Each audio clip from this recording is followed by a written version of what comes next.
Kalau aku trace back ke belakang, sebenarnya semenjak 2011, Tokyolet itu kan sudah mulai bikin demo segala macam. Itu kita dulu rilisnya kecil-kecilan di platform namanya SoundCloud online. Jadi SoundCloud itu platform gratis untuk musisi-musisi mengupload karyanya. Cuma memang dia kalau kita pakai yang gratisan dibatasin. Cuma kita tidak bisa dapat keuntungan apapun karena di sana bener-bener murni kita hanya ngeplay kayak begitu. Baru mungkin sekitar tahun 2013 waktu itu manajer Tokyolet yang dulu itu tuh mulai ngasih tahu ke kita keberadaan namanya Spotify. Waktu itu Spotify bahkan seingat saya belum bisa diakses di Indonesia.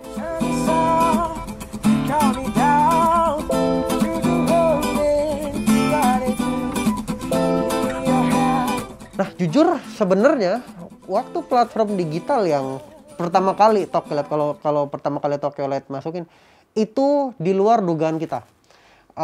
Karena waktu itu kan market Tokyolet banyak kan justru di luar negeri. Kayak maksudnya pendengar kita banyak di Amerika sama di Jepang.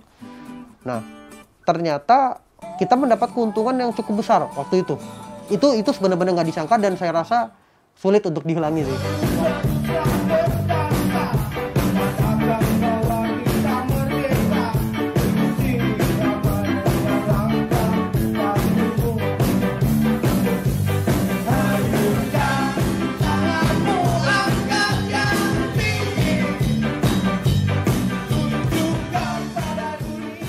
Kalau saya ngelihatnya ini sesuatu yang sebenarnya ada dua hal, ya bisa positif bisa negatif gitu ya.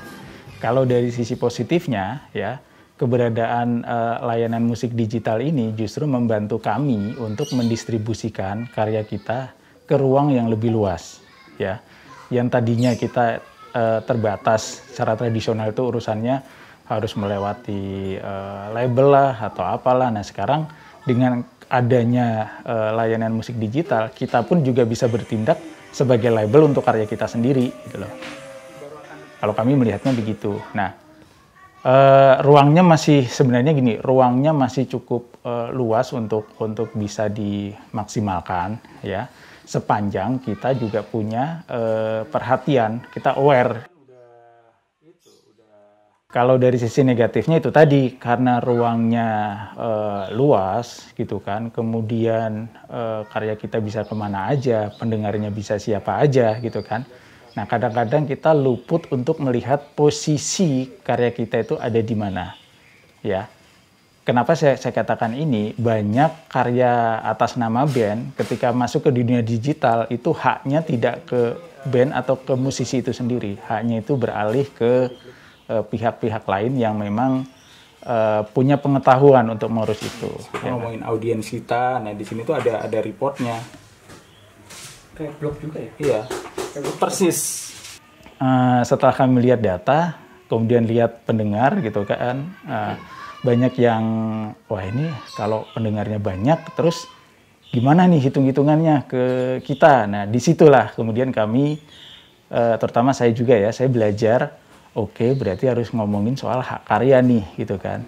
Karena kalau di ruang digital itu kita main asal sebar dan kita nggak bisa, kita nggak memegang kendali karya kita. Wah, celaka juga ini.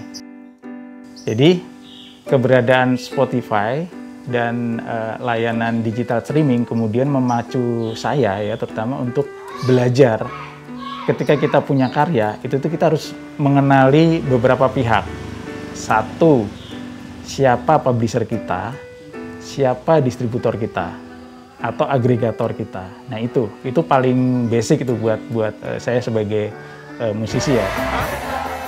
Terus terang, kalau kami dari sisi layanan digital ya kita belum mendapatkan rupiah yang signifikan gitu ya. Lagi-lagi kan kita ngomongnya jutaan orang juga yang masukin ke Spotify gitu loh. Nggak segampang itu.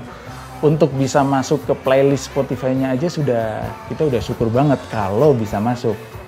Nah sayangnya untuk band saya Cocktail ini karena genrenya juga genre yang banyak digunakan orang ya, ska reggae gitu ya. Jadi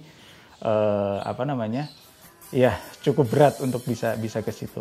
Tapi kami justru dapat income di luar itu. Di luar itu tuh artinya karena dampak branding tadi ya, dampak branding, kita sempat kayak manggung gitu ya, kita sempat manggung juga, kita pernah tour juga gitu loh. Nah, kita ngelihatnya di situ karena faktor di digital.